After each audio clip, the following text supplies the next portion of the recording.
Good morning, and thank you for joining the Bioxyne Limited Investor Webinar. My name is Jane Morgan, the Investor and Media Relations Manager, and today I am joined by our Managing Director, Sam Watson. Today we'll be providing a company update and engaging in a Q&A session. So to ask a question throughout today's webinar, please use the Q&A function, which can be found at the bottom of your screen. Sam, I'll hand over to you. Thank you, Jane. Good morning to those joining from Australia, Japan, Thailand, and good evening to those of us coming in from the UK and Europe. Thank you all very much for joining today. It's an incredibly exciting time to be a life sciences and pharmaceutical company.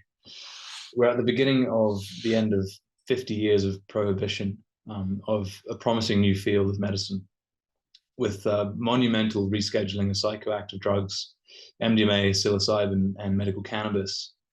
We're at the beginning of an emerging multi-billion-dollar-a-year pharmaceutical and healthcare revolution.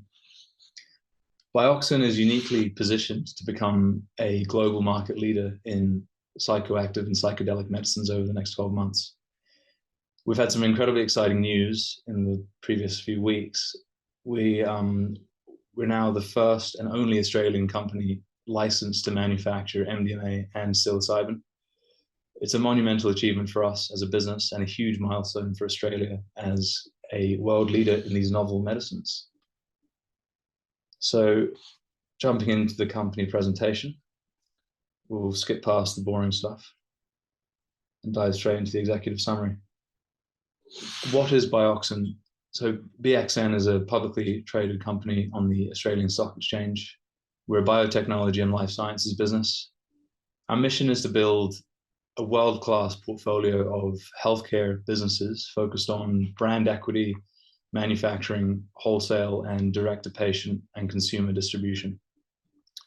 So we take a novel approach to medicine, from lifestyle and wellness supplements, plant-based and novel foods, to investigational psychotropic medicines. Our company has diversified revenue streams within the wider healthcare industry. Our purpose is to redefine the way we prevent and treat disease, with the ultimate goal of adding 10 healthy, happy years to the human lifespan. And even though we're right at the beginning of our story, so far it's working reasonably well. Our business has doubled in size each year for the last 3 years, and our gross margins have steadily improved over that period as well. At the core of the business lie two brands, Breathe Life Sciences and Dr. Watson. Breathe Life Sciences is our business-to-business arm, focused on supply of licensed medicines, manufacturing, pharmaceutical manufacturing, wholesale of branded products, APIs, raw materials. Dr. Watson is the patient and consumer-facing brand. So diving into some key company highlights, as I mentioned before, just several weeks ago, we were granted the first and only license to manufacture MDMA and psilocybin in Australia. So huge congratulations to the team, whose efforts have been incredibly intense over the last 6 months to get that across the line. But we did it, and we're first, which is a huge milestone. So the license allows us to manufacture the active pharmaceutical ingredients themselves, as well as final dose form, so capsules. And those are for supply within Australia and rest of the world to clinical trials, research organizations, and within Australia through the recently opened authorized prescriber route. What's really important to note is, because we are the only licensed manufacturer, BLS, psilocybin, and MDMA products must be prescribed instead of any compounded product in Australia. To give you an idea of the market opportunity, there's an estimated 150,000 patients in Australia that suffer from treatment-resistant depression who would qualify today for BLS psilocybin. And there's some 3 million people who are affected by post-traumatic stress disorder at some point in their lives in Australia alone. And those people would qualify for MDMA and assisted therapy. So furthermore, on the license, we've also been issued what is the largest medical cannabis license ever issued in Australia, covering a shopping list of products from edibles to oral mucosal oils, suppositories, pessaries, vapes, cannabis flower.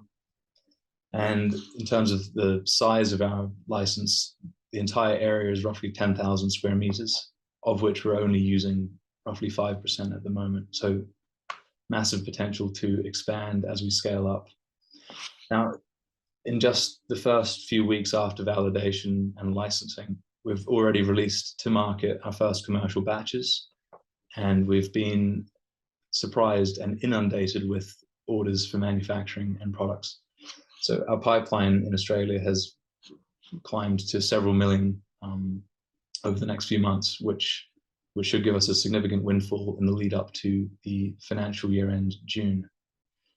Now, looking abroad, over the last 5 years, we've built an international infrastructure, which includes manufacturing, distribution, and sales in the UK, Europe through Czech Republic and Japan, as well as the center of all of our pharmaceutical operations in Australia.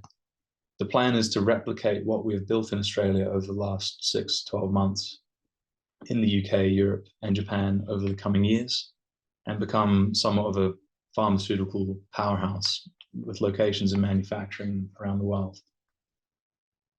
What's also exciting in the near term is we are expecting to launch our Dr. Watson branded and BLS branded medical cannabis products in the UK and Europe.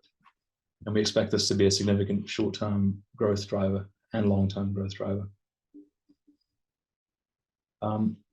So our approach, redefining medicine, what does that mean? So to redefine the way we prevent and treat disease with the ultimate goal of adding 10 healthy and happy years to the human lifespan. Now, our approach is broad in healthcare. So we're engaged in research and development, clinical trials. Everything we do is revenue generating with immediate commercial opportunity. So we're not waiting for 10 years to have a commercially viable product to go through registration. We can sell all the medicines that we are manufacturing and dealing with to the market today. We're also powered by technology. We have B2B technology solutions through a platform we've recently launched in Australia, Can Exchange, and our telehealth clinic offering BLS Clinics, which is powered by Australia's largest telemedicine company, Instant Scripts. So our offering is more than just pharmaceuticals. We have a strong consumer health side of the business, and plant-based novel foods is also a big part. Fundamentally, the core drivers to our success, both short and long term, are brand equity and intellectual property. We don't cultivate, we don't manufacture raw materials. We are focused primarily on building brand equity, both B2B and direct to patient. And we focus on that end of the value chain.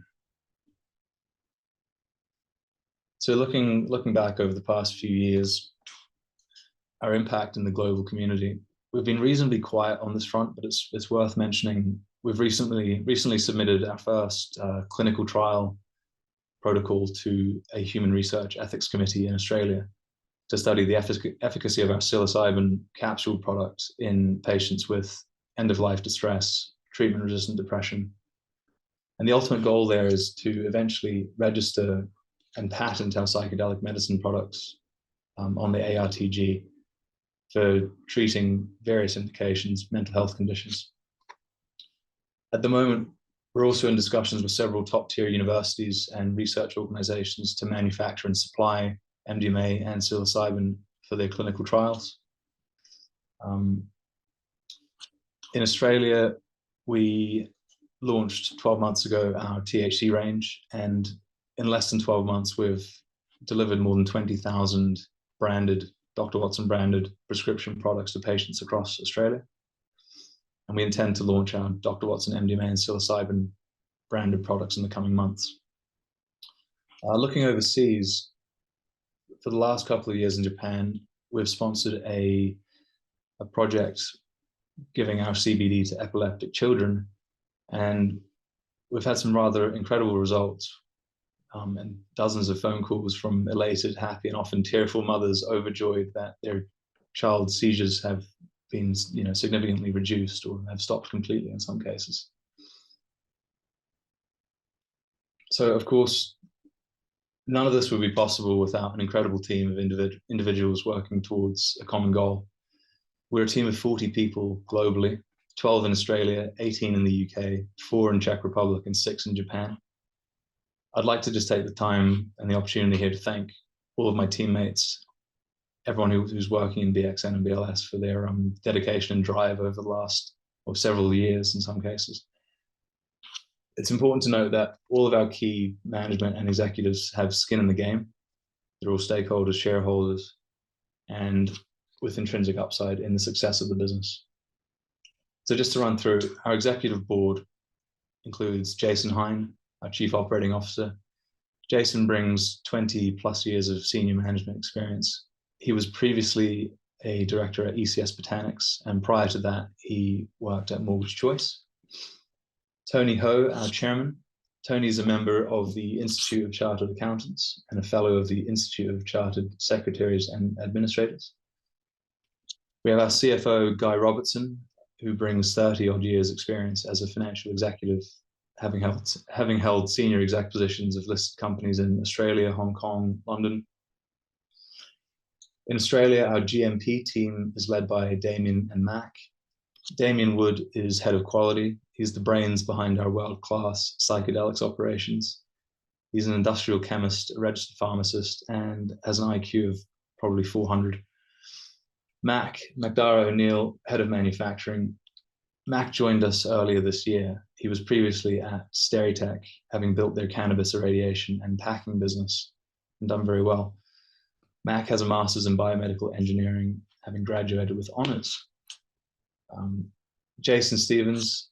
Jason joined a couple of years ago. He's a seasoned executive with extensive experience in leading sales teams, driving growth in early stage businesses. Previously, Jason also worked at ECS Botanics. Our Japanese operations are led by Naotaka Tei, who is managing director of BLS and Dr. Watson Japan. Now is a pioneer in Japan and the Japanese cannabis industry. He's also a co-founder of BLS, and we've worked together for almost 6 years. In the UK and Europe, our team is led by Gavin Ogilvie, who was previously CEO of one of Europe's largest cannabis raw material suppliers. So I'll speed through the next few slides. Bioxyne is the ultimate parent company, the listed entity, and it's the 100% owner of the Breathe Life Sciences Group, which includes all the operating subsidiaries in UK, Europe, Japan, and Australia, and all the IP. Looking at our vision for the future. So we're a portfolio of healthcare winners, strong brands, novel products, new industries. Our goal is to be a global leader in novel medicines. We've got some big goals, and I'm going to give you some key things to keep an eye on in the coming months. So number one, scaling up our medical cannabis manufacturing in Australia. The market in Australia has now surpassed $500 million per year, and we intend to be a significant portion of this. Number two is launching our Australian-made medical cannabis products in the UK and Europe in the coming months, both significant markets and a big growth opportunity for us, leveraging our infrastructure in Australia and our low-cost operation. We're aiming to be, over the next 12 months, 50% plus of the market for psilocybin and MDMA in Australia. And that's for supply via authorized prescribers and also to clinical trials. In the UK and Europe, our goal is to secure further retail distribution in another 500 plus stores and to continue our growth trajectory of the consumer health side of the business. Number five, in Japan, we've recently received accreditation for our manufacturing facility, and our efforts are focused on growing manufacturing services and distribution and sales of our own brand. On the e-commerce side, for CBD products in the UK and Europe, our e-commerce sales have grown roughly 150% year over year, and the goal is to continue on that trajectory. And then finally, jumping back to the Aussie market, within the first few weeks of launching the B2B tech platform Can Exchange Australia, we saw $10 million in product listings, which was a clear signal to us that there is strong market demand for streamlining B2B transactions in this highly regulated environment. So we believe the opportunity is to facilitate a significant portion of the Australian market via that tech platform. Diving into our revenue breakdown, this slide doesn't show it, but the business can be broken down into two categories: pharmaceuticals and what we call pre-pharmaceuticals, which includes novel foods, consumer health products, plant-based. Roughly at the moment, that's 50-50. It's a 50-50 split. Now the slides here, the charts show a slightly more detailed breakdown, and there is some crossover of pharma and pre-pharma. Key takeaways and growth drivers will be contract manufacturing, specifically for pharmaceutical products. Dr. Watson prescription products and BLS branded products will also be a strong growth driver for us over the coming 12 months. The markets in which we operate, I touched on this earlier, but Australia, UK, Czech Republic, Japan, we are set up with local manufacturing, warehousing, and distribution with local sales teams. We have a small presence in the US with probiotics and mushroom supplements, and we consider the US to be a stable market. However, the big growth opportunities for us lie in the Australian, UK, European, and Japanese market. It's a lot of information on this slide. So it's taken us about 5 years to get to where we are today. And over the next 5 years, we intend to solidify our position as a leading drug development company and manufacturer, specializing in psychoactive medicines. So working with clinics, authorized prescribers, research institutions, and regulatory authorities to promote patient access and further research of psychedelic medicines. Key takeaway here is we are primed to significantly scale up our pharmaceutical operations over the next 6 months and beyond, focusing on 3 main products, which are THC, magic mushrooms, and MDMA. So a little bit of market data and some research. How do we solve a global mental health crisis? People are getting more depressed, anxious, and stressed. 1 in 10 people in Australia report experiencing symptoms of depression, for example. Roughly 1 million people a year are lost to suicide. So our focus, particularly on psychedelics, is on developing better treatment options for patients with depression, and particularly the roughly 30% of patients for whom conventional medicines are ineffective. So those with treatment-resistant depression. TRD and post-traumatic stress disorder remain difficult to treat. The opportunity is to develop products that work for this cohort. And what's crazy is that these drugs in most other countries, other than Australia until very recently, are still Schedule 1, meaning they're deemed to be high risk and having no therapeutic benefit. Data suggests that the complete opposite is true, and that these drugs are not addictive and that they have huge therapeutic potential. And I think a big shout out to the TJ on this, the TGA, who have changed the regulation and descheduled these drugs, classifying them as medicines. Cannabis in Australia. So Australia's become one of the world's most successful, if not the most successful, medical cannabis market when it comes to patient access. There's been over 1 million medical cannabis prescriptions issued to date. And back in 2021, I was trying to research the total market size for cannabis in Australia. And I found it quite useful going through state by state the wastewater analysis, so wastewater data published by the states. And that data estimates total THC consumption per person per year. And the figure that came out was an estimated market size of around $4 billion per year. That's where we would expect the industry to get to over the coming decade, and perhaps sooner, perhaps by 2030. The following slides give some more insight into comparable companies and then some relevant media articles from the last few months. But I think at this point, we'll probably wrap up the presentation and open up the Q&A. Thank you for tuning in. Thank you for that, Sam. I might just get you to stop sharing your screen there and I can jump into some questions. And of course, please use the Q&A function that can be found at the bottom of your screen if you do have questions for Sam. Right, let's jump into it. So from the most recent half-year report, you reported that sales revenue increased by 93% year on year. So what were the contributing factors to this massive jump? One of the biggest drivers has been launching the product range in Australia.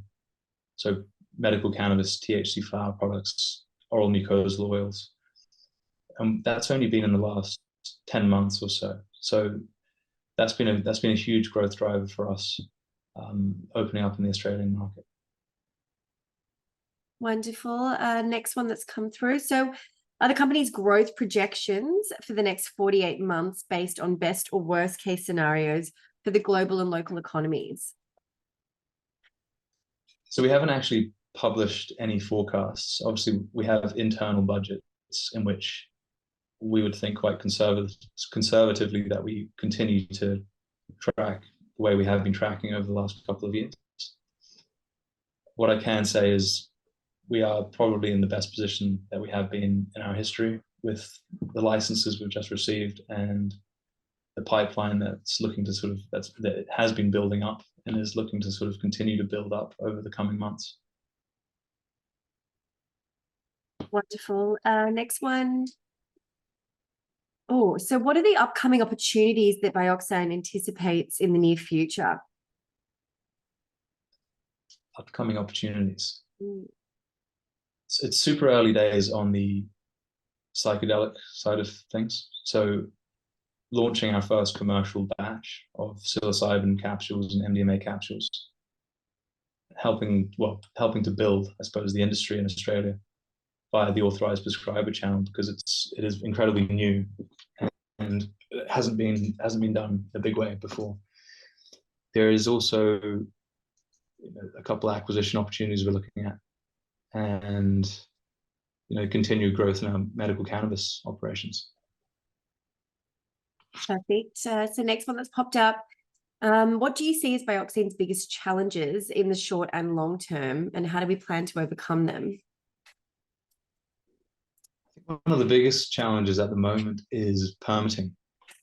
It's taking us, so comparing to 12 or 10 months ago, it was taking us a week to get permit applications approved and through to us from the ODC. It's now taking us 8 to 9 weeks. So we've felt the pain a little bit from that, insofar as it takes us 2 months to get approval to import raw materials, APIs. Hopefully that changes at some point, but that's been a bit of a challenge. Thank you, Sam. I think just finally, you did touch on this in your presentation, but just to reiterate to the investor attendees here today, what should we be looking out for in the next 3 to 6 months from a news flow perspective? Yeah, I'd keep an eye out for growth of the manufacturing side of the business in Australia, launching in the UK and Europe of our medical cannabis range, any developments to do with psilocybin, MDMA, releasing those products for supply, partnerships and agreements for research, development, supplying of trials, clinical trials, and hopefully in the next couple of months we get our first trial approved. How many people access Dr. Watson's medical marijuana? Well, so by my last estimate, we've supplied roughly 20,000 patients in Australia so far. Yeah. Wonderful. Hopefully a lot more soon. Great. Thanks again, everybody. If we've missed any of your questions, please feel free to reach out by the contact details, which can be found at the bottom of our ASX releases. But we look forward to hosting you again next time. Thank you.